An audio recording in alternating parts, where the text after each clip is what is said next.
భూమిరేవావలంబనం త్వయి జాతాపరాధానాం త్వమేవ శరణం శివే. ఓం శ్రీమాత్రే నమః. శివానంద లహరి రోజుకో శ్లోకంలో ఈ రోజు 20వ శ్లోకం నేర్చుకుంటున్నాం.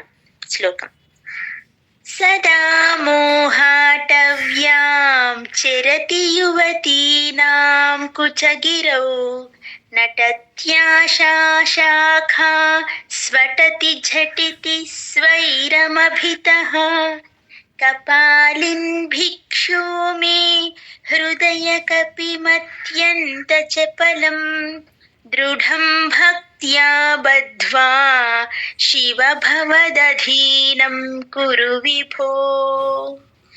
సదా మోహాటవ్యాం చరతి యువతీనాం కుచగిరౌ నటత్యాశా శాఖా స్వటతి ఝటితి స్వైరమభితః కపాలిన్ భిక్షు మే హృదయ కపిమత్యంత చపలం దృఢం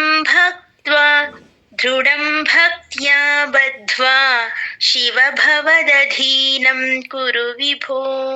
శివ భవదధీనం కురు విభో. ఓం నమః శివాయ. ఈరోజు శ్లోకంలో మన మనస్సు ఒక కోతి లాంటిది, ఆ కోతిని అధీనం చేసుకునే వాడివి నీవే స్వామి అంటూ ఈ శ్లోకాన్ని మొదలు పెట్టారండి. చాలా చాలా ముఖ్యమైన శ్లోకం. ఎందుకంటే మన శరీరంలో మనస్సు ఇంద్రియాల్ని కలిపి మనం నిగ్రహించుకొని దేవుడికి పూజ చేస్తే దానివల్ల కలిగే ఫలితం మనకు తెలుసు. అలాంటి ఒక ముఖ్యమైన మనసుని గురించి ఈ రోజు శ్లోకంలో చెప్పబోతున్నారు. ముందుగా మనం ప్రతి పదానికి అర్థం చూసుకుందాము.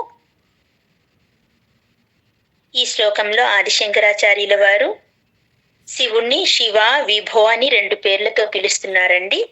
శివ అంటే ఆనంద స్వరూపుడవైన ఓ పరమేశ్వర.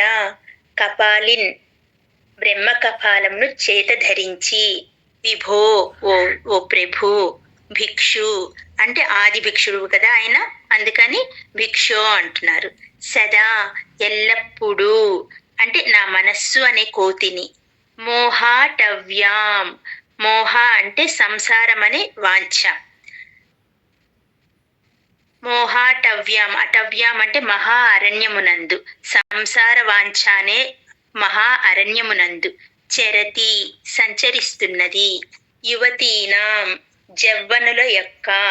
కుచగిరౌ అంటే జవ్వనుల యొక్క అంటే అందమైన అమ్మాయిల యొక్క. కుచగిరౌ స్తనముల నందు అంటే వక్షస్థలమునందు. నటతి ఆటలాడుతూ ఉంది. ఆశ శాఖాసు అంటే ఆశ అంటే ఇక్కడ ఎలాంటి ఆశని? భార్యాపుత్రులు అనే ఆశ. శాఖాసు అంటే కొమ్మల యందు, భార్యాపుత్రులు అనే కొమ్మల యందు. ఝటితి శీఘ్రంగా. అభితః అంటే అంతటా. స్వైరం స్వేచ్ఛగా.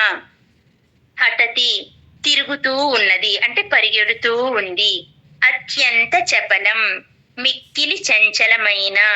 మే నా యొక్క. హృదయ కపి నా మనస్సు అనే కోతిని. దృఢం గట్టిగా దృఢంగా. భక్త్యా భక్తితో అంటే భక్తి అనే త్రాడుతో. బద్ధ్వా కట్టి. భవత్ ప్లస్ అధీనం మీ స్వాధీనం. కురు చేసుకోండి అని చెప్తున్నారు.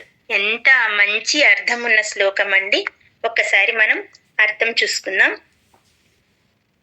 దీనిలో ఓ కపాలధారి అంటున్నారు. ఆయన బ్రహ్మదేవుడి యొక్క తలను తన కపాలంగా చేసుకొని భిక్ష స్వీకరిస్తారు కాబట్టి దీంట్లో భిక్షు అని పిలుస్తున్నారు, ఓ కపాలధారి అని పిలుస్తున్నారు, శివ అని పిలుస్తున్నారు, ఆది భిక్షు అని పిలుస్తున్నారు. ఎన్ని పేర్లతో చెప్తున్నారో చూడండి. నా మనస్సు మోహం అనే అడవిలో ఎల్లప్పుడూ సంచరిస్తున్నది స్వామి. యువతుల అందమైన అమ్మాయిల యొక్క స్తనములపై క్రీడిస్తూ ఉంది అంటే ఆటలాడుకుంటూ ఉంది. ఆశలు అనే కొమ్మలపై అంతటా స్వేచ్ఛగా వేగంగా సంచరిస్తూ ఉంది. ఇలాంటి నా మనస్సనే అతి చపలమైన కోతిని మీరు భక్తి అనే త్రాడుతో గట్టిగా బంధించి ఓ ప్రభో మీ అధీనంలో ఉంచుకోండి అని చెప్తున్నారు. ఎంత చక్కగా పలుకుతున్నారు. ఓయి బ్రహ్మ కపాలం చేతబుచ్చుకొని సంచరించే ఓ భిక్షువా, ఇదిగో నా హృదయం ఒక కోతి, దీనికి భక్తి అనే తాడు కట్టి నీ వెంట తిప్పుకో. ఎంతైనా కోతి కదా, చాలా చపలమైనది సుమా. ఒక్క కొమ్మ మీద నుంచి ఇంకొక కొమ్మ మీదకి ఊగుతూ దూకుతూ గెంతుతూ ఉండే కోతి లాంటిదే ఇది కూడా. నిత్యం మోహం అనే అడవిలో సంచరిస్తూ ఉంటుంది. అందమైన యువతుల యొక్క స్తనాలనే పర్వత అగ్రాలపై దూకుతూ ఉంటుంది. ఆశ అనే కొమ్మలను పట్టుకొని వేలాడుతూ ఉంటుంది. ఒక ఆశ తీరాక మరొకటి అంటూ దీని సంచారానికి అంతు లేకుండా ఉంటుంది. ఎక్కడ కూడా కాలు నిలవకుండా ఎల్లవేళలా ఇచ్చ వచ్చిన రీతిగా స్వైర విహారం చేస్తూ ఉంటుంది. ఇంద్రియ పరవశమై సుఖలాలసతో నిండి ఎంతకీ నాకు లొంగని ఈ కోతిని నీవు భక్తి అనే తాడుతో అధీనంలో పెట్టుకో. ఊరికే భిక్షాపాత్ర పట్టుకొని తిరుగుతూ ఉంటే నీకేమైనా ఎవ్వరు చెయ్యి విదల్చరు కదా. ఇదిగో ఈ కోతిని ఆడించుకో, లోకులకు కాస్తంత వినోదం పంచు. దీనివల్ల నీకు అధిక లాభమే కాని నష్టమేమీ లేదు కనుక కాస్త ఆలోచించుకో, దీనిని చేరదీయి అని చెప్తున్నారు. ఎంత చక్కగా అడుగుతున్నారో చూడండి. నీవు ఉత్తగా కపాలం పట్టుకొని బ్రహ్మ కపాలంగా నీ చేతిలో ఉందని ఆ కపాలాన్ని పట్టుకొని భిక్షకు వెళ్తే ఎవరైనా ఏమన్నా ఇస్తారా ఏంటి? అదే నా మనసు అనే కోతిని వెంట తీసుకొని వెళ్తే నా ఆటలు చూసి పిల్లలు పెద్దవాళ్ళు భిక్ష వేస్తారు నీకు. నేను కోతిని కదా, అటు ఇటు వెళ్తానని భయపడకు స్వామి. నా నా మనసు కోతి కాబట్టి నా మనసును నీ భక్తి అనే త్రాడుతో గట్టిగా కట్టేయి. దాన్ని తీసుకొని వెళ్ళి మీ అధీనంలో ఉంచుకోండి స్వామి అని అడుగుతున్నారు చాలా చక్కగా.